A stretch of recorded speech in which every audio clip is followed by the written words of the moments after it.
아버지 하나님 감사합니다. 오늘 저희들에게 주신 귀한 시간을 감사합니다. 아멘. 이곳에서 오늘도 주의 말씀을 나눕니다. 아버지 하나님, 전하고 듣는 우리 모두가 주님의 성령님의 인도 속에서 진리 가운데 인도되길 원합니다. 성령님 오셔서 우리의 인도자가 되시고 스승되어 주시고 종의 입술과 혀에는 말씀을 채워주셔서 오직 주의 진리만을 전하게 하옵소서. 예수님의 이름으로 기도합니다. 그래서 오늘 입다에 대해서 이제 오늘 마지막으로 정리합니다. 입다는 이제 대사사로는 5번째 사사고요.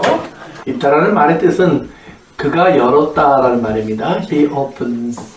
그래서 입다로 인해서 이스라엘 속에 이제 여러 가지 하나님의 은혜가 임하는 모습도 있고, 또 한편으로는 이스라엘 속에 있어서는 안 되는 일들이 또 이렇게 생겨나는 것들이 성경에 소개되어 있습니다. 지난 시간에 얘기한 것처럼 입다는 보면 이제 하나님이 세우신 사사가 아니라 이스라엘이 자기들이 원하는, 사람이 원하는 능력을 가진 사사였습니다. 그래서 이제 싸움을 잘하고 그 다음에 여러 가지로 좋은 리더십이 있는 사람이었죠. 그래서 이스라엘 사람들이 이제 성경에 보면 하나님이 큰 용사라고 이제 입다도 기록이 되어 있는데, 여기서 말하는 큰 용사는 하나님이 얘기했던 큰 용사적인 특징보다는 사람이 원하는 싸움을 잘하는 능력을 가진 사람이었다는 사실을 우리가 알 수 있습니다.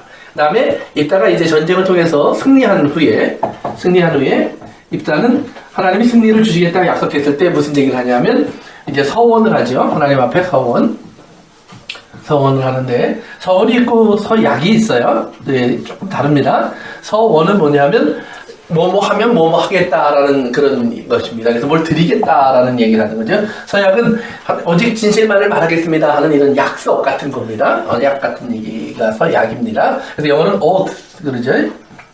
이건 vow 이렇게 됩니다. 네, 이렇게 됩니다. 그래서 서원을 이제 입다가 하는데요. 무슨 서원을 하냐면 하나님 우리에게 전쟁에 승리를 주시면 내가 하나님 앞에 제사를 드리겠습니다. 그래요. 제사 또는 이것은 이제 오늘날 말하면 헌물을 드리겠습니다. 이런 의미인데요.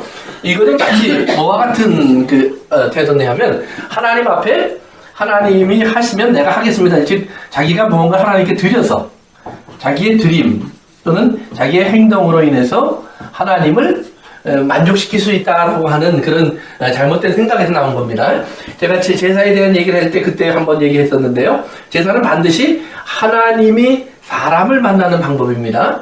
사람이 하나님을 찾는 방법이라고 보통 일반적으로 생각하는데, 이것은 세상의 종교나 사람이 갖고 있는 개념이고, 성경에 나오는 제사는 항상 하나님이 그래서 모든 걸 준비하시고 하나님이 모든 것을 이루어 가시는 모습입니다. 그래서 제물도 항상 하나님이 준비하시고 또 제사장도 하나님이 세우시고 제사하는 법도 하나님이 정해 주십니다. 그래서 하나님이 인간을 만날 수 있는 방법이었고, 결국 이 제사는 모두가 예수 그리스도의 모습을 거기에 합리하고 있습니다. 그래서 만약에 우리 예수 믿는 사람들이 지금도 예수 그리스도 외에 다른 방법을 통해서 우리가 하나님을 만난다거나 하나님을 기쁘시게 할 수 있다는 생각을 한다면 그것은 잘못된 생각이라고 제가 이제 지난번에 말씀드렸습니다. 그래서 항상 신앙생활은 예수님 중심으로, 그 다음에 예수님 안에서 이렇게 완성되어 가야 합니다. 그런데 이제 입다가 전쟁에 나갈 때 무슨 하나님께 약속을 하냐면 승리를 주시면, 하나님이 이미 승리를 주시겠다고 약속했는데 승리를 주시면 뭐라고 했냐면 내가 한 사람을 하나님께 제물로 드리겠습니다.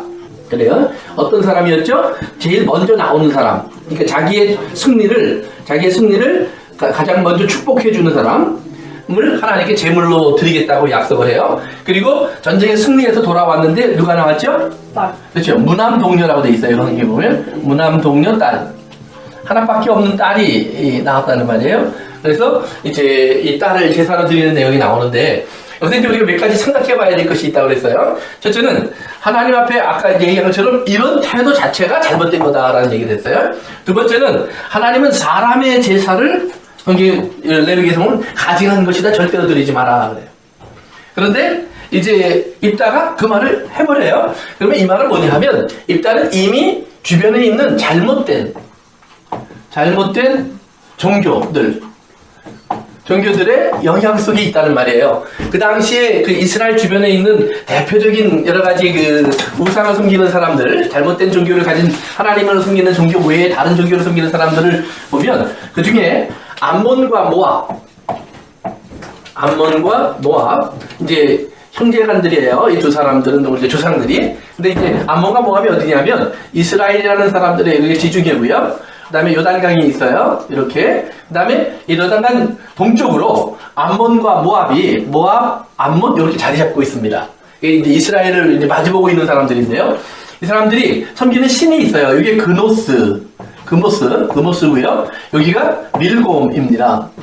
근데 금오스의 모습은요, 소의 모습이에요. 이렇게 이게 소인데, 이제 어떻게 되어 있냐면, 손이 이렇게 앞으로 와 있습니다. 이렇게 손이 둘로. 그리고 여기에서 이제 불을 때워요. 그래서 이렇게 시뻘겋게 되죠. 이 손이 청동 같은 걸로 만들어 갖고요. 그러면 여기다가 아이를 올려놓습니다. 그래서 아이를 태워 죽여요. 그러면 이게 그 신을 만족하게 한다고 하는 그런 그 인신 제사 습관들이 있어요. 그래서 그걸 통해서 이 사람들은 전쟁이나 자기의 삶 속에 저 신의 복을 받는다 이런 생각을 가지고 있었거든요. 그러니까 이제 하나님이 이스라엘이 여기다 가나안 땅에 집어넣으면서 절대로 여기에 배우지 마라 그래요. 그리고 이 땅에 있는 어떤 것들도 여기에 들어오게 하지 마라 그래요. 그런데 이미 이제 기도원 때 보면 이제 우리 한 군데 봅시다.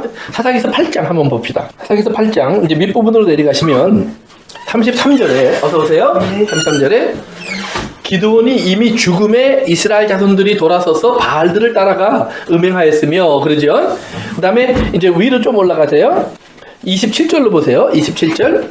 기드온이 그 금으로 에봇 하나를 만들어 자기의 성읍 오브라에 두었더니 온 이스라엘이 그것을 음란하기 위함으로 그러죠. 그러니까 그 두 개를 이렇게 합쳐보면 기드온이라고 하는 그 사사가 죽으면서 이제 자기 집 오브라라고 하는 곳에 에봇을 만들어 둠으로 말미암아 그것이 제단화 됐어요. 근데 사람들이 와서 예배를 드리는데 이제 바알을 섬기듯이 예배를 드렸다. 이거는 음란하다 이렇게 얘기를 한 거예요. 그러면 바알과 음란을 이제 우리 얘기할 때 단순하게 하나님 외에 다른 신을 섬겨서 음란하다라는 말이 아니라 실제로 바알을 섬기는 제사 속에는 항상 음란한 행동들이 들어와 있었어요. 그래서 바알을 섬기는 제사의 가장 중요한 행동 중에 하나가 뭐냐면 그들이 생각하는 그 제단에는 주변에 항상 누가 있었냐면 자기의 제단을 섬기는 남자와 여자들이 있어요. 그래서 이 남자와 여자들은 사제 역할을 하면서 뭘 하냐면 제사를 드리러 온 사람들과 성행위를 하는 거예요. 그래서 그 제사가 항상 음란한 모습을 가지고 있어요. 그러니까 하나님이 이것을 항상 지적하는 겁니다. 제사를 드리러 오는 사람. 그렇죠. 제사를 드리러 오는 사람들과 그러니까 이제 성경에 보면 예를 들면 유다라고 하는 그 야곱의 아들이 자기가 그 양털을 다 깎은 다음에 성경에 이제 양털 깎은 날이 쉽게 말하면 추수하는 날이에요. 양 키우는 사람들에게 추수를 끝나고 나서 자기가 거기서 이제 그 어떤 마을을 찾아가는 모습이 성경에 나와요. 그런데 찾아가면서 창녀를 만난다 이런 얘기가 나오거든요. 근데 그 창녀가 성경에 그 나오는 표현을 보면 이 성전에 있는 사제 이런 의미를 가지고 있어요. 그러니까 단어가 거룩하게 구분된 여자 이런 말이에요. 그래서 그런 의미의 사람하고 관계를 가지니까 다른 말로 말하면 이런 제단을 찾아가서 제사를 지내고 그리고 거기서 음란한 관계를 맺었다라는 말이에요. 그러니까 이런 것이 유다가 그냥 단순하게 성욕을 못 참아서 이런 것이 아니라 그 당시에 제사 지내는 일반적인 관습이에요. 그러니까 사람들도 그것을 아무 꺼리낌 없이 했고 그런 식으로 살아갔다는 말이에요. 그런데 이것이 나중에 이제 이스라엘의 역사에도 보면 하나님의 성전을 예루살렘에 집어넣고 이 안에다가 하나님만 예배드리는 것이 아니라 또 아세라나 바알을 섬기는 그러한 제단도 같이 갖다 집어넣어 버렸어요. 그래서 이 안에 그런 사람들이 같이 살기도 했어요. 그러니까 이런 식으로 음란한 행동들이 이루어지고 있었으니까 이제 기드온 때 이미 이런 행동들이 여기로 들어와 버렸다는 말이에요.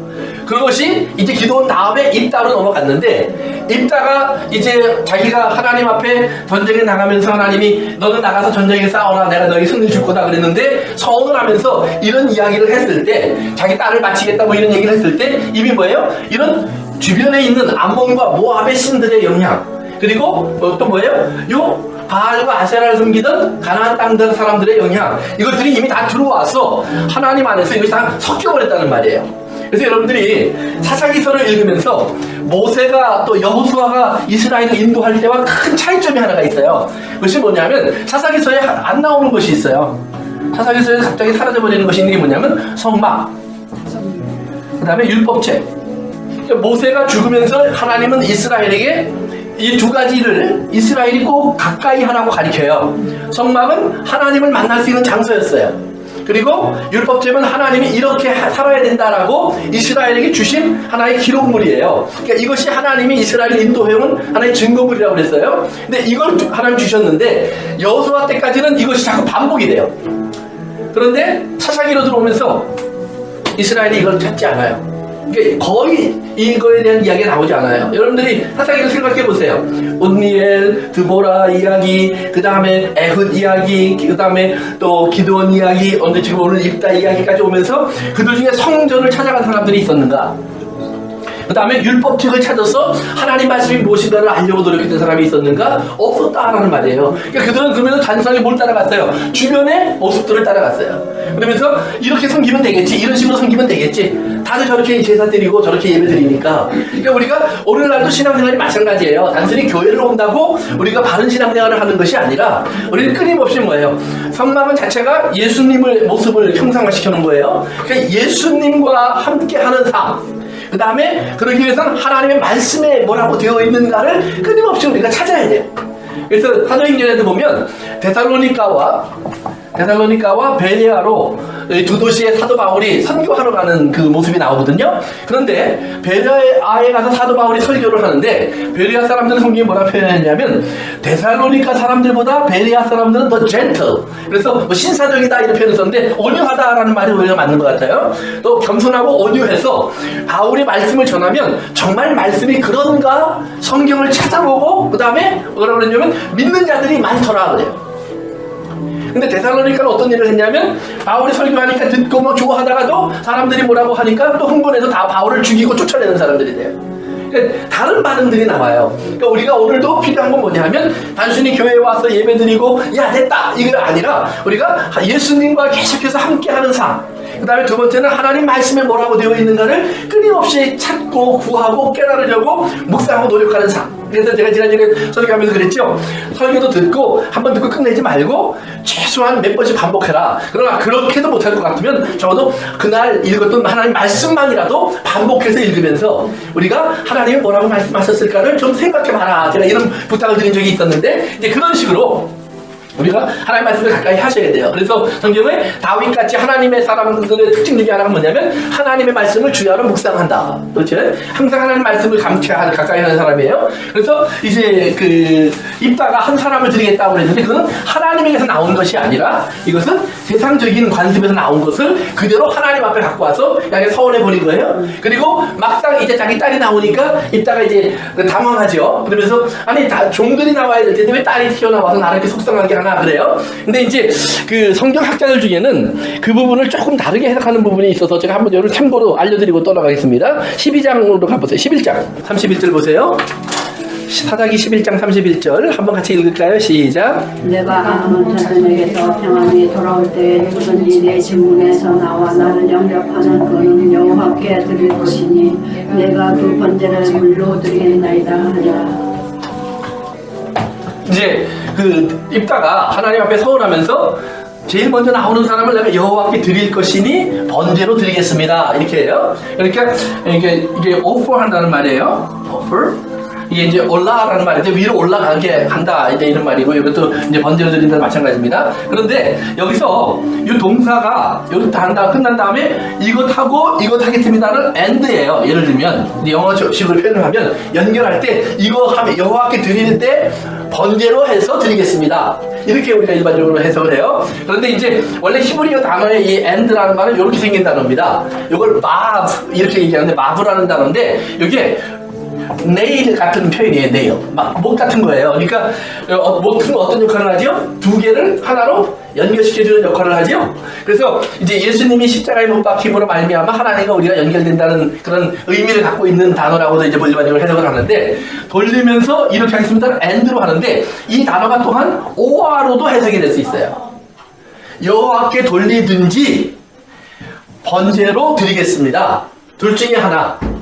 이렇게도 해석을 하는 사람들이 있어요. 그래서 그 밑으로 내려오시면 입다의 딸이 아버지가 그렇게 했다는 말을 듣고 이제 38절에 보면 이렇게 나와요. 그가 이르되 가라 두 달을 기한하고 그를 보내니 딸을 보내는 거예요. 그러니까 딸이 내가 제물이 되기 전에 한 두 달만 나에게 시간을 주면 내가 가서 좀 애곡하고 돌아오겠습니다. 이런 말을 한 거거든요. 그러면서 산 위에서 뭐를 때문에 울어요?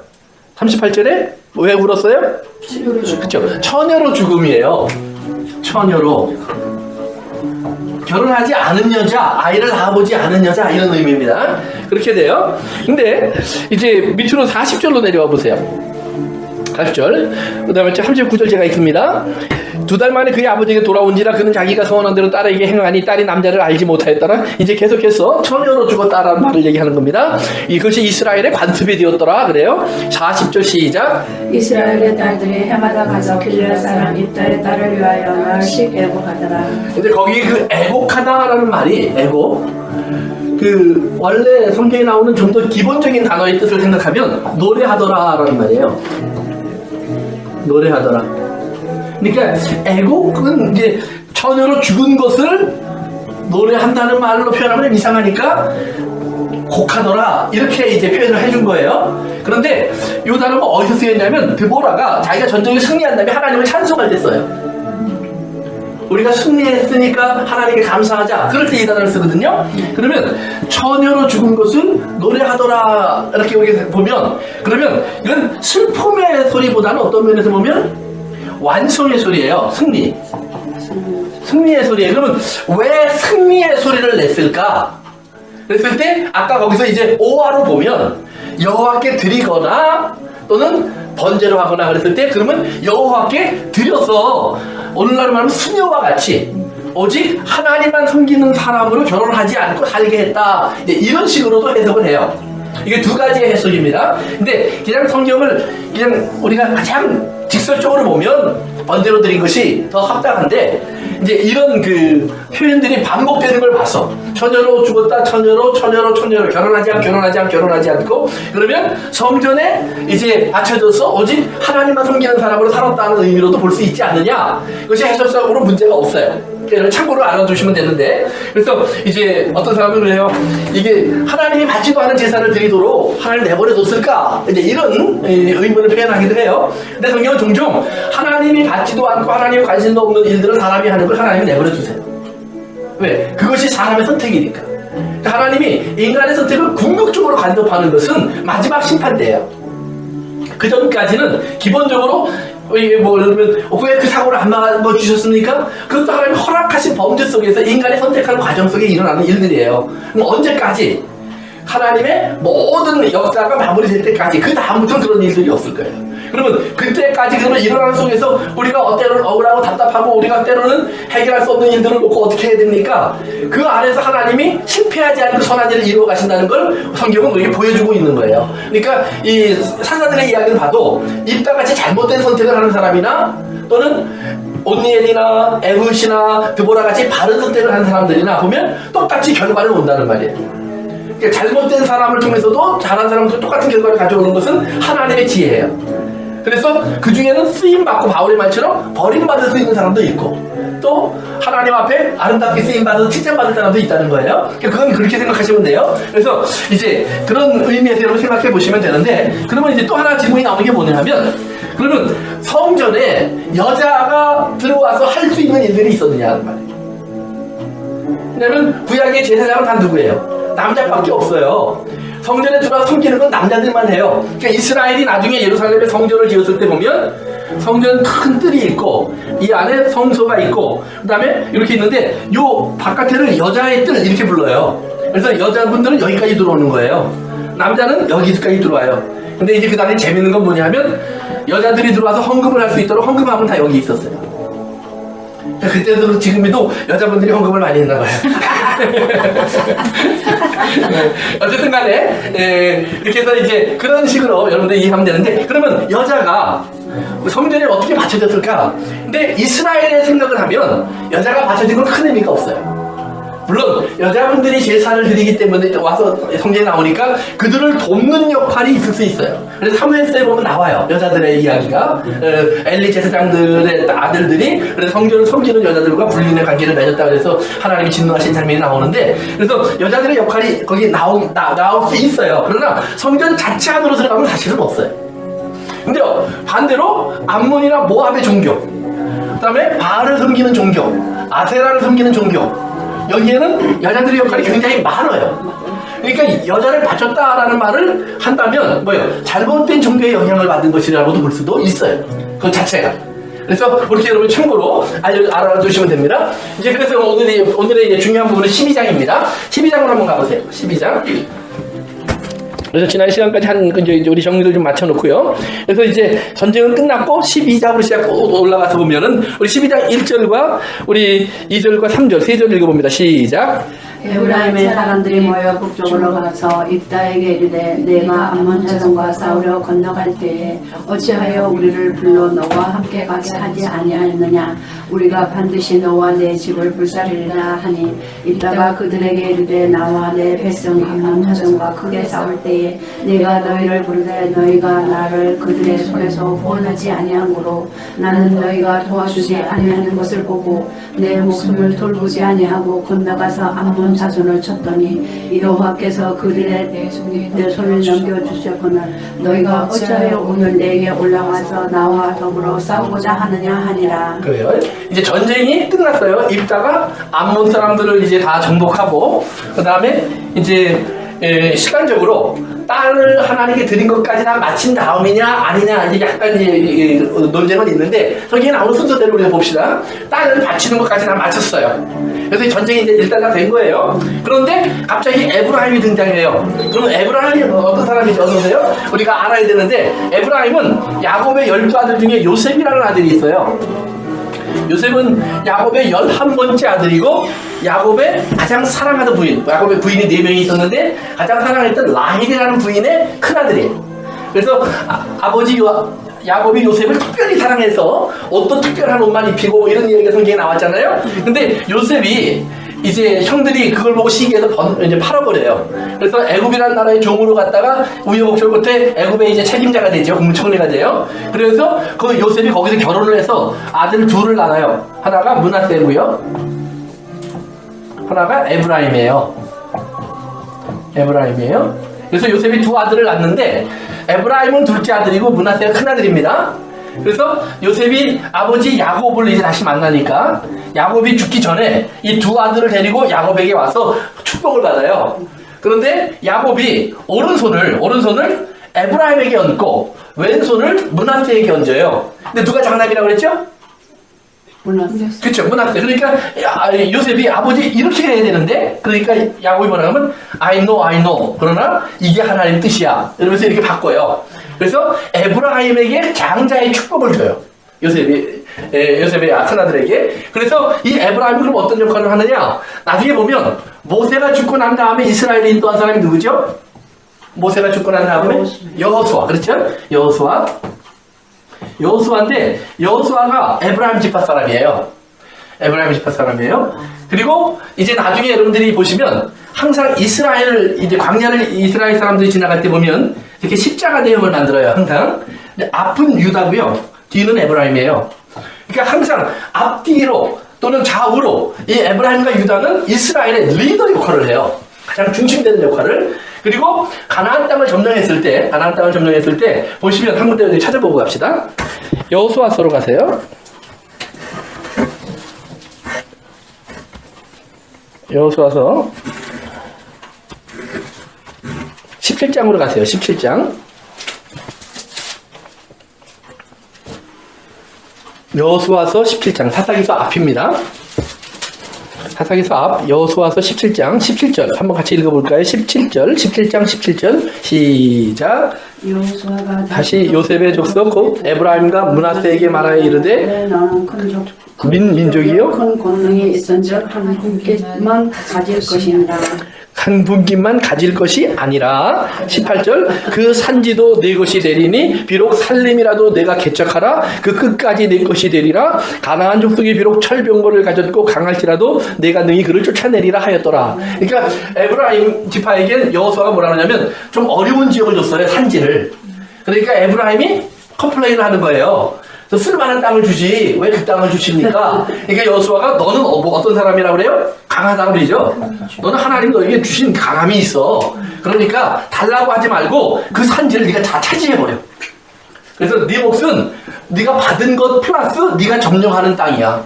그래서 두 몫이 되는 거야. 그래서 이제 이 여호수아가 에브라임이 이걸 주거든요. 그래서 나중에 에브라임이 차지하는 에브라임의 산지라는 표현이 성경에 종종 나오는데 이 에브라임의 산지가 사사기서에서 중심지가 돼요. 여기에 성막도 있고 실로에 성막도 있고 세겜이나 실로에 주로. 그 다음에 이제 여러분 사사들을 보면 드보라, 에훗, 뭐 둘라 이런 사람들이 전부 다 에브라임 산지에서 활동을 해요. 그들의 지파는 에브라임 지파가 아니에요. 다른 지파예요. 므낫세 지파도 있고 뭐 이스라엘 지파도 있고 이런 다른 지파거든요. 그런데 활동할 땐 다 에브라임에 와서 해요. 그래서 전체 사사의 거의 5명 정도가 에브라임 중심으로 활동을 해요. 그러니까 굉장히 에브라임 뭐예요? 자부심이 강한 거죠.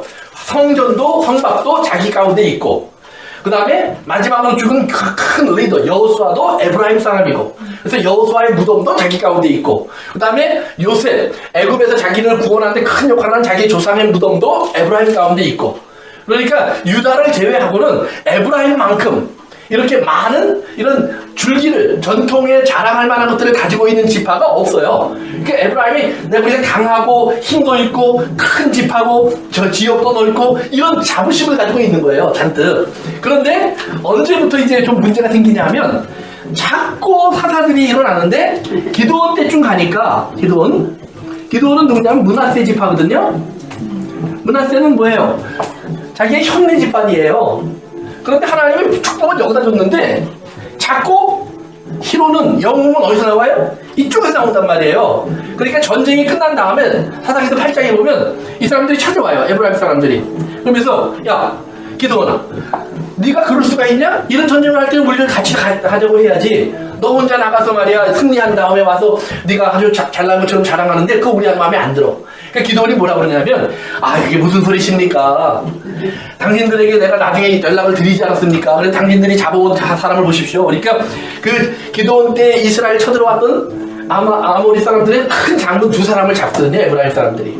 그래서 처리를 해요. 그러니까 당신들이 잡아서 처리한 그 2사람과 내가 물리친 사람들을 비교해보세요. 나는 다 가라지들이었고 당신들은 진짜 머리를 쳤습니다. 그러니까 나랑 당신들하고 비교가 됩니까? 그러면 여전히 뭐예요? 므낫세를 낮춰요. 그러니까 에브라임 사람들이 기분이 좋아서 성경은 돌아갔더라 이렇게 나와요. 그런데 그 다음에 또 일어났어요. 누가? 입다가. 그런데 입다도 또 누구예요? 므낫세 출신이에요. 단순하게 므낫세 출신이 아니라 이제 성경에 아까 얘기한 것처럼 자꾸 이제 이스라엘 땅을 보셔야 돼요. 이게 지중해 바다고요. 여기 요단강이고요. 그 다음에 이제 이 요단강 동쪽으로 여기 들어오지 않은 지파들이 있었어요. 여기에 그래서 루벤, 그 다음에 갓, 여기 므낫세 지파의 절반. 동쪽에 들어오지 않고 이쪽에 목축하겠다고 머문 사람들이 있었거든요. 그런데 에브라임이 성경에 보면 뭐라 그러냐면 한번 보세요. 사사기서 12장 4절을 가서 보세요. 끝부분에 뒷부분에 이제 입다가 길앗 사람들을 모으고 에브라임과 싸웠으며 길앗 사람들이 에브라임을 쳐서 무찔렀으니 이는 시작 이는 에브라임의 말이 에브라임의 말이여 길앗 사람의 본래 에브라임에서 도망한 자로서 에브라임과 므낫세 중에 있다 하였습니다. 그러니까 여기 사는 이제 이스라엘을 얘기하는 거예요. 므낫세 지파 길앗으로 대표되는 이 사람들 뭐라고 불러요? 니들은 여기서 도망쳐서 그냥 겨우 밥이나 먹고 사는 사람들이야. 그러니까 정통성이 없어. 너희들은 어려울 때 도망간 놈들이야. 우리는 여기서 이 전쟁을 다 하고 이 땅을 차지하려고 이렇게 고생하고 있는데 니들은 여기 살기 좋은 땅이라고 탁 찾아앉아서 그냥 슬슬 그저 놀기나 하고 발뺌이나 하는 그런 놈들이야. 그러니까 폄하하는 거예요. 지역 감정이에요. 그래서 이걸 폄하하는 거예요. 그러니까 그런 의식을 에브라임 사람들이 갖고 있는 거예요. 그런데 입다가 여기 출신이에요. 여기 강 건너 사람들이에요. 그러니까 강 건너 사람이 큰 용사가 되어서 이스라엘을 지배하는 사사가 되고 나니까 에브라임이 벨이 꼴려요. 그래서 다시 찾아와요. 12장 1절로 올라가세요. 12장 1절 같이 읽으면 다시 한번 시작. 에브라임 사람들이 모여 북쪽으로 가서 입다에게 이르되 내가 암몬 제왕과 싸우러 건너갈 때 어찌하여 우리를 불러 나와 함께 가게 하지 않겠느냐. 우리가 반드시 너와 내 집을 불사르려 하니. 그래요. 그러면 여기 저 에브라임은 요 가운데 사람이거든요. 이렇게 자기들이 여러 가지로 이제 자부심을 갖고 있는데 요 북쪽으로 올라가서 이제 입다의 군대의 중심이 되는 길르앗 사람들을 만나는 거예요. 그래갖고 왜 우리를 초대하지 않았니? 점점 너 하는 짓이 마음에 안 든다. 우리가 중심인데 하고 딱 얘기를 하니까 입다는 뭐라고 대답을 하냐면 기드온과 달라요. 기드온은 이 사람들이 다져오니까 달랬죠. 그런데 입다는 무슨 소리냐? 그러면서 2절에 보니까 이제 내가 싸울 때 너희에게 뭐예요? 도와달라고 얘기했다는 거죠. 2절에. 그렇죠? 나를 도와서 구원하라. 그랬더니 안 도와줬어요. 이 사람들이 왜 안 도와줬을까요? 전쟁은 결과를 두고 봐야지. 싸우는데 보니까 입다와 암몬 군대가 있는데 누가 더 강해 보여요? 암몬이 강해 보이죠. 그러니까 너 도와줬다가 우리가 무슨 일을 당하려고 그러고 안 도와준 거예요. 그런데 막상 전쟁이 끝난 거예요. 그러니까 이제 입다 뭐라면 너희가 도와주지 않아서 3절에 가니까 뭐라 그래요? 나는 나가서 내 목숨을 돌보지 않고 죽을 둥 살동해서 목숨 내놓고 싸워서 겨우 이겼다 이 말이에요. 근데 이제 너희들이 와서 뭐라고? 나랑 싸우자고? 근데 뭐라고 그러면서 싸우자고 그래요? 1절에 아까 다시 읽어보시면 그때 뭐예요? Bless you. 너희 집을 불살라 버리겠다. 아주 초토화 작전을 쓰겠다 이런 얘기를 하는 거예요. 그리고 그 다음에 아까 얘기한 것처럼 4절에 보니까 니네들은 기껏해야 도망간 놈들인데 너희들이 좀 전쟁 한번 이겼다고 의시되는 거 내가 못 봐주겠다 이러는 거예요. 그랬더니 입다가 그 말을 듣고 꼭지가 돌아버렸어요. 왜 돌았을까요? 억울해서 무시하니까. 근데 지난번에 안 도와주고 했으니까. 그렇죠. 다 맞아요. 근데 가장 핵심은 뭐냐면 지난 시간에 공부한 내용이에요. 입다는 어떤 출신이죠? 입다의 엄마가 기생. 그렇죠. 기생 창녀 출신이라고 했어요. 그래서 이 길르앗 사람들이 입다를 쫓아냈어요. 자기 집안에 있을 수 없다고. 왜? 부끄러운 자식이라고. 다른 여자 자식이라고. 그래서 쫓겨난 경험이 있거든요. 그런데 지금 에브라임 사람들이 와서 겨우 돌아와서 전쟁에 이겨갖고 자기를 딱 잡아서 이제 왕노를 좀 하려고 하는데 와서 네가 무슨 왕이냐? 응? 도망자 주제에 그리고 자격도 없는 놈이 이런 말을 하는 거예요. 그러니까 어떻게 돼요? 자기 자존심을 건드려버린 거예요. 꼭지가 뿅 돌았어요. 근데 일단은 여기를 앉기 위해서 못까지 했어요. 자기 딸을 내놨잖아요. 서운을 해서. 그러니까 11장에 딸까지 죽여가면서 얻은 자리예요. 그런데 여기서 와서 시비를 걸어요. 근데 읽다가 이 과정에서도 배운 게 하나가 있어요. 뭐예요? 내가 힘이 있으니까 쫓아냈던 사람들이 쫓아와서 제발 우리의 왕이 되어주십시오. 이렇게 하더라 이 말이에요. 그러니까 힘이 세면 쭈루쭈루 꼼짝 못하더라. 이걸 배운 거예요. 그러니까 지금 하나님이 하신 건 다 잊어버리는 거예요. 다 자기가 한 걸로만 생각하는 거예요 서로. 그래서 이렇게 얘기를 하니까 있다가 그래 힘으로 한번 해보자. 나 그렇지 않아도 내가 지금 딸까지 죽이고 나서 내가 속이 지금 부글부글 끓는데 내 기름 못 써. 한번 해보자. 그래갖고 칼을 들고 죽이기 시작하는데 몇 명을 죽였느냐? 42,000명을 죽여요. 그러면 한 부족에서 42,000명의 군대가 죽었다는 말은 그 부족이 전멸했다는 말이죠. 여러분이 그 민수기서를 읽어보면 하나님이 이스라엘을 가나안 땅에 들여보내기 전에 인구 조사를 해요. 그때 마지막 인구 조사를 할 때 이 에브라임 지파의 군대 총수가 32,000명이에요. 그러면 42,000명이 죽었으면 에브라임의 지파는 다 멸절된 거예요. 씨가 말라버린 거예요. 그 당시에 군대는요, 단순하게 우리나라 사람들처럼 20대 몇 명 요거 치는 게 아니라 20세 이상 50세 이하의 모든 남자예요. 그러니까 에브라임 남자들은 씨를 말려버려요. 아주 잔인하게 죽여버려요. 근데 어떻게 죽이느냐 하면 재밌어요. 우리 6절로 가보세요. 6절. 이제 이 사람들이 여기 쳐들어와서 보세요. 에브라임 사람들이 요단강을 건너서 북쪽으로 와서 여기서 이제 전쟁을 하고 진 거예요. 그러니까 다시 이제 이리로 넘어가야 돼요. 자기네 집으로 가려면. 그럼 여기 요단강을 건너야 되는데 요단강은 대부분이 계곡이에요. 몇 군데 이제 건너갈 수 있는 이런 나루터가 있어요. 몇 군데 없어요. 그런데 에브라임으로 건너가려면 꼭 중심에 있는 나루터로 건너가야 돼요. 근데 거기에 길르앗 군대 가서 지키는 거예요. 그리고 이제 6절에 뭐라 그러나 한번 읽어보세요. 시작. 그에게 이르기를 십벌레시라 발음하여 에브라임의 사람이 그렇게 바로 말하지 못하고 십벌레시라 발음하면 길르앗 사람이 곧 그를 잡아서 요단강 나루터에서 죽였더라. 그때에 에브라임 사람의 죽은 자가 42,000명이었더라. 슈벌레라는 말이 뭐냐면 흐르다라는 말이 흐르다 또는 작은 강. 그러니까 이제 여기 와서 너 어디 가는 거야? 그러면 강을 건너가려고 하는데요. 이 말을 시킨 거예요. 여기서 근데 이제 이스라엘 말이 재밌는 게 이게 이제 그 S 발음이라는 단어거든요. 요쪽에 점이 붙으면 쉬가 돼요. 요쪽에 점이 붙으면 스가 돼요. 근데 요거는 쉬 발음이에요. 그러니까 아이들아 쉬하자 이제 그렇게 생각하시면 돼요. 근데 쉬 발음인데 요 서쪽에 사는 사람들은 살면서 쉬 발음보다는 스 발음을 하면 익숙해진 사람이 됐다는 말이에요. 근데 또 이쪽에 사는 사람들은 이게 이제 이 사람들이 이제 말로도 이제 차별하는 거예요. 사투리처럼 쉬 그러고 있다는 말이에요. 근데 여기 딱 서서 너 어디 가려고 그러는데 너 도망 온 사람 아니야 혹시? 그러면 뭐라고 그러냐면 아니요 그냥 강 건너 가려고요. 그러면 보면 여기 건너가려는 사람들이 신경 쓰면 다 쉬 그럴 수 있겠죠. 그런데 그냥 무심코 그냥 강 건너 가려고요. 이러면 뭐라고 그래요? 너 에브라임 사람이구나 죽어. 그러니까 우리나라 그 경상도 사람들이 쌀 그런 뭐라 그래요? 쌀. 네. 누가 그러더라고요. 쌀 그러면 살 그러는 사람들도 욕할 때는 짱 그런데요. 근데 어쨌든 간에 이제 보면 그런 식으로 해서 죽이는 거예요. 여러분 그 재밌는 거는요. 재밌다 그러면 이상하구나. 2차 대결 될 때도 또 일본 사람들도 한국 사람들 이렇게 구분할 때도요. 일본에 대지진이 난 적이 있었죠. 동경에. 그때 이제 한국 사람들을 많이 죽였는데 일본 사람들이 한국 사람을 구분하는 방법도 말로 구분했었어요. 그때 15원 50전이라는 말을 이렇게 일본 말로 하라고 그러면 한국 사람들이 그 발음을 못한대요. 근데 일본 사람들은 그 발음을 해요. 그 다음에 N인지 N인지 여기 중간 발음이래요. 근데 한국말은 그 발음이 없어졌어요. 그러니까 그 15원 50전을 시켜보면 한국 사람들은 조금 다른 말을 한다는 거예요. 그러면 무조건 죽였어요. 그래서 한국 사람이 중국 사람 막 죽였는데 그러다가 이제 일본 사람들 가운데서도 시골 사람들이 많이 죽었대요. 그냥 사투리 쓰다가 같이 죽었대요. 어쨌든 간에 이제 그건 단순히 여기만 나오는 게 아니라요.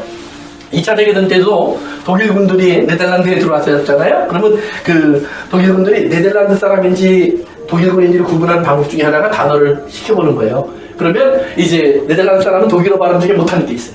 그러면 이제 그것이 걸려서 이렇게 많이 잡히곤 했다는 이제 그런 얘기들이 여러 개 있어요. 근데 어쨌든 간에 이제 이렇게 해서 이제 그 강을 건너가는 사람들을 다 죽이는 거예요. 그러니까 이따가 지금 뭐예요? 성경에 보면 하나님께서 이제 승리는 누가 주신 거예요? 승리는. 전쟁의 승리는. 그래서 하나님이 주신 거예요. 그런데 화가 나니까 하나님 주셨다는 말을 안 하진 않아요. 근데 뭐예요? 앞에 나오는 게 있어요. 내가 죽기 살기로 싸우니까. 3절 나는 너희가 도와주지 아니하는 것을 보고 내 목숨을 돌보지 않고 건너가서 암몬 자손을 쳤더니 여호와께서 그들을 내 손에 넘겨줬다. 그러니까 자기가 하니까 하나님이 하셨다. 이런 식의 표현을 쓰는 거예요. 그러니까 우리는 뭐예요? 승리는 하나님이 주신 거예요. 하나님이 하라고 하셔서 내가 나갔더니 나에게 하나님이 이김을 주셨더라. 그래서 하나님께 영광을 돌려야 되는데 이따가 자기가 가져왔어요. 그러니까 자기의 공로가 되니까 그 다음에 에브라임 사람들이 등장을 해서 이런 자기에게 이제 힘든 얘기를 하는데 성경에 보면 마태복음에 하나님이 그러죠. 한번 마태복음 5장 가보세요. 마태복음 5장 신약성경. 예수님께서 이제 화내지 말라 뭐 이런 얘기들을 하는 얘기가 나와요. 21절 보세요. 살인하지 말라 그래요. 살인하면 심판을 받게 된다. 이게 10계명에 나온 얘기죠. 22절 시작. 나는 너희에게 이르노니 형제에게 너하는 자마다 심판을 받게 되고 형제를 대하여 나라라 하는 자는 공회에 잡혀가게 되고 미련한 놈이라 하는 자는 지옥불에 들어가게 되리라. 보세요. 나가 미련한 자. 이게 이제 다 하나님이 살인자로 취급하는 사람들이에요. 우리 큰일 났네요. 그렇죠. 네. 그러니까 우리는 다 살인자가 된 거예요 이미. 그러니까 에브라임과 이따의 대화를 들어보니까 뭐예요? 노하는 자, 그렇죠? 그 다음에 서로 손가락질하죠. 비겁한 놈, 도망간 놈, 쓸모없는 놈 이런 식으로 서로 욕하죠. 그러니까 다 지금 뭐예요? 지옥 갈 일을 해요. 그런데 언제? 이게 중요한 거예요. 언제 이런 일이 벌어져요? 화가 났을 때. 화가 났을 때, 예, 물론. 근데 이게 핵심이에요. 전쟁에 승리한 날. 승리를 누가 주셨죠? 하나님. 그러니까 이게 승리를 우리가 다른 말로 하면 하나님이 은혜를 주셨어요. 큰 좋은 일이 생겼어요. 은혜가 있는데 이걸 싸우기 시작해요. 재밌죠?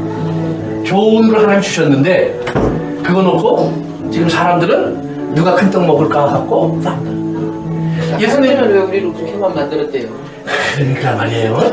근데 보세요. 예수님을 보면 예수님을 보면 예수님이 이 땅에 오셔서 기적과 능력을 많이 행동을 하셨죠. 그 사람들이 처음에 어떻게 해요? 예스! 바로 이거야. 예수님이 우리 메시아야. 그런데 누가 싫어해요? 가진 자, 부자, 다른 말로 말하면 지도자들, 힘이 있는 자들, 성전에 권세를 갖고 있는 사람들. 이 사람들이 보니까 처음에 이 사람들이 예수님을 열심히 찾아와요. 그런데 예수님이 곁을 안 줘요, 이들에게. 너희들이 가난한 자가 되면 내 곁에 올 수 있어. 죄인이 되면 내 곁에 올 수 있어. 근데 그렇게 되긴 싫은 거예요. 그러니까 결국은 그 다음에 결정이 뭐예요? 아무리 좋은 일을 많이 해도 죽이자. 누구의 결정이에요? 에브라임의 결정이에요. 그러니까 우리가 신앙생활하면 잘 생각해 보셔야 돼요. 여러분들이 하나님의 선한 일이 우리 가운데 일어났을 때, 보세요. 에덴 동산에 하나님이 이거 다 먹어. 근데 이거 하나 먹지 마. 그 사람들이 그러죠? 우리 권사님 좀 아까 물어보신 것처럼 그거 왜 만들어 놓으셔서 안 만들었으면 되는데 기왕이면. 예. 근데 선악과는 이렇게 생각하시면 돼요. 이제 선악과가 없었다는 게 아니라 선악과와 함께 하나님이 동산 중앙에 만들어 놓으신 나무가 있었어요. 그게 뭐예요? 생명나무의 열매를 맺는 나무. 한쪽엔 선악과가 있었어요. 자, 그런데 이거 보였다는 말이 성경에 나와요, 안 나와요? 그렇죠? 생명나무의 열매가 맺어진 건 본 적이 없어요. 이것만 보여요. 누구의 눈에? 그렇죠, 우리 눈에. 우리 눈에. 하나님은 이것이 우리에게 목적인데 사람은 선악을 알게 하는 나무의 열매만 봐요. 그 열매를 볼 때 이것이 좋아 보이는 원인이 다 어디에 있어요? 우리 안에 있죠? 탐심. 좋아 보이고 아름다워 보이고 먹음직스러워 보이고. 그러니까 이건 뭐의 결과예요? 탐욕의 결과죠. 이것이 보니까 아이고 저 먹으면 토할 것 같아. 그러면 이거 먹기는 하겠어요? 악취가 가까이는 가겠어요? 안 가죠. 그러니까 이게 결국 뭐예요? 탐욕의 문제지 선악과가 어떻게 생겼느냐 왜 있었느냐의 문제가 아니라는 말이에요. 그러니까 하나님은 인간을 보면서 인간 속에는 이것이 한편으로 만들어져야만 사람이에요. 이게 없으면 사람이 아니에요. 왜? 자기 의지가 없어지죠. 그때부터. 그러니까 자기라고 하는 존재는 항상 뭐와 같이 가요? 자기 안에 있는 욕망과 같이 움직여요. 그런데 하나님의 욕망은 뭐예요? 사람이에요. 사람은 사랑하시는 이에요. 하나님의 사랑의 대상은 사람이에요. 그런데 사람의 사랑의 대상은 뭐예요? 하나님이 아니라 자꾸 여기에요. 그러니까 이것이 성경이 계속 보여주는 거예요. 근데 이런 사람을 하나님이 뭐예요? 하나님을 사랑할 수 있는 사람으로 바꾸시는 것을 구원이라고 그럽니다. 우리가 여기에서 이리로 가는 거예요. 그런데 이리로 갔는데 다시 자꾸 이게 보여요. 뭘 우리가 뭐냐면 계속해서 아직도 내 안에 죄가 있네 이러는 거예요. 그러면 죄를 통해서 우리가 뭘 깨달아야 돼요? 하나님, 여기에 하나님의 은혜가 난 계속 필요합니다. 여기서 나를 계속 건져주셔야 되겠습니다. 그래서 우리가 하나님을 뭐예요? 의지하고 따르는. 하나님을 의지할 수밖에 없어요. 나를 자랑할 게 아무것도 없어요. 내세울 게. 왜? 난 자꾸 하나님의 일을 하는 것 같다가 다시 일로 돌아오니까. 하나님이 좀 뭐 좋은 일을 만들어줘서 하나님의 은혜로 내가 좀 이렇게 잘 살게 됐습니다. 뭐 이렇게 난 다음에 어떻게 돼요? 그 다음에는 자꾸 이렇게 되니까. 이게 이렇게 돼야 되는데, 아니, 다른 사람 안 줘도 나에게 하나님 큰 은혜를 줬으면 내가 잘난 게 아니라 똑같은 사람인데 아이고 이거 참 난 이게 좀 미안해서 어떡하나 좀 이래야 되는데 왜? 내가 잘나서 받았지. 이렇게 되는 것이 뭐예요? 사람이라는 말이에요. 그러니까 사람은 자꾸 선악과 아무리 하나님이 좋은 걸 줘도 뭐예요? 선악과를 만들어요. 에브라임 사람들처럼. 그런데 입다도 선악과에 선악과로 응답하는 거예요. 그런데 가끔 가다 보면 다윗 같은 사람이 등장해요. 그러니까 선악과를 보고 사울이 막 가지려고 하니까 다윗을 죽이고 싶거든요. 그래서 막 다윗을 죽이려고 하는데 다윗은 뭐예요? 다 하나님 뜻이야. 그러면서 도망다니고 쫓겨다니고 자기의 기회가 와서 원수 같지 않고 그러니까 하나님 사람 같아요. 근데 지가 왕이 되니까 자기도 똑같이 이상한 거예요. 좀 이렇게 할 때는 사람이 겸손해지다가도요 이게 탁 꼭대기 올라가면 그다음에 무서운 게 없어지기도 해요. 그러니까 사람은 누구도 자랑할 것이 없어요. 하나님 은혜 아니면 요즘 우리 이 목사님 좋아하는 찬송이 은혜 아니면 아니에요? 은혜 아니면 아무것도 되지 않아요. 그래서 여러분의 삶 속에서 하나님의 입다를 다시 한번 보여주시는 거예요. 하나님이 주신 승리를 놓고 입다와 에브라임은 선악과를 만들어서 따먹으려고 해요. 근데 하나님은 그 안에서 이리로 가야지. 너희들이 이렇게 하면 되겠니? 노하고 서로 손가락질하고 이렇게 바보 같은 행동을 하면 되겠니? 그래서 입다 주변 성경에 보면 처음에 시작할 때 입다 주변에 몰려든 군대가 누구였어요? 잡류. 그것이 잡류가 어떤 의미라고 그랬죠? 방탕하는 사람, 그건 가벼운 사람, 흔들리는 사람, 이리저리 자기 기분대로 왔다 갔다 하는 사람, 정치 없는 사람, 감정에 따라가는 사람, 욕망을 따라가는 사람. 이게 잡류라고 그랬어요? 하나님 주신 은혜마저도 잡류로 바꾸는 거예요. 우리는 잡류화되는 거예요. 그래서 거기서 바울이 발견한 게 뭐냐면 하나님의 은혜를 받은 내 안에 죄가 있어서 나를 자꾸 죄 속으로 끌어가는 걸 봅니다. 그런데 싸워보니까 내가 이기지 못하고 자꾸 칩니다. 나를 하나님 좀 건져주세요. 그래서 거기서 건짐을 받기를 위해서 기도하기 시작해요. 크리스찬들의 기도에 어떤 면에서 보면 마지막 단계가 거기일지도 몰라요. 그러니까 바울이 그 기도를 하면서 뭐라고 하냐면 그런데 하나님이 나를 도와주시더라. 그런 나를. 그래서 나를 더 이상 뭐예요? 이제는 죄와 사망의 몸에서 나를 생명의 성령의 법이 있는 세계로 나를 옮겨주시더니 나에게 이김을 주시더라. 그래서 오늘 여러분들의 삶 속에 진정한 이김을 얻는 그런 세상을 여러분들이 누려보실 수 있기를, 예수 안에서 누려보실 수 있기를 바랍니다. 우리 기도하겠습니다. 아버지 하나님, 오늘 저희들은 또 한 명의 사사의 삶을 통해서 우리가 주님의 손길을 또 주님의 인도하심을 우리가 배우고 사모합니다. 아버지 하나님, 주께서 아무리 선한 일을 하셨을지라도 우리는 그 안에 악을 만들어 집어넣습니다. 이런 미련하고 둔한 우리들의 생각과 우리의 욕망 속에 있는 우리들을 주님 기억하셔서 긍휼히 여겨주시고 우리가 정말 주님과 함께 십자가에 우리의 이러한 마음들을 못 받고 주님의 부활과 함께 새 사람으로 일어날 수 있도록 우리를 세워 주시옵소서. 오늘도 우리가 이렇게 주 앞에 무릎 꿇을 수 있는 연약한 믿음의 사람으로 항상 주 앞에 겸손하고 온유해서 주님이 주시는 승리 속에 참여하는 복된 자들이 되게 하여 주옵소서. 예수님의 이름으로 기도합니다. 여기까지 하겠습니다.